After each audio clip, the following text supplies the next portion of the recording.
Hello বন্ধুরা, finally চলে এলাম সাওড়াকুড়ি এসে আমার গাড়ি টায়ার উড়ে গেছে। ওই জন্য টায়ার মিস্ত্রির দোকানে দাঁড়িয়ে আছি। ওইটা হচ্ছে জিও পাম্প, ওইটা সাওড়াকুড়ির জিও পাম্প। এই যে বাসটা যাচ্ছে ওটা মোহাম্মদ বাজার দিকে যাচ্ছে। এটা আমার হেল্পার বসে আছে। আমার গাড়ি টায়ার উড়ে গেছে। আমার গাড়ির টায়ারটা কীভাবে উড়েছে দেখো বন্ধুরা, দেখো কীভাবে টায়ারটা উড়েছে, দেখাচ্ছি তোমাদেরকে। দেখো পুরো ফাঁক হয়ে গেছে, টায়ারটা উড়ে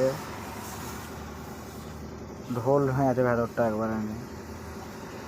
পুরো তার বেরিয়ে গেছে, তো ওই জন্য টায়ারটা উড়ে গেছে। আর এই টায়ারটা লাগাবো, ওই জন্য টায়ারটা খুলে রেখেছি। এই টায়ারটার অবস্থা খুব একটা ভালো নাই, টায়ারটা পুরো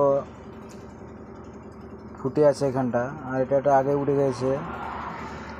এটা আমার গাড়ি, এটা টায়ার মিস্ত্রির দোকান। ওটা এমবিআই টোল, যেখান থেকে গাড়িটা বেরিয়েছে ওগুলো এমবিআই টোল। ওই গাড়িগুলো কাঁটা করে সিউড়ি দিকে যাচ্ছে, লোড গাড়ি আছে। ট্রেলারটা কি সুন্দর লাগছে দেখো, ট্রেলারটা বের হয়েছে।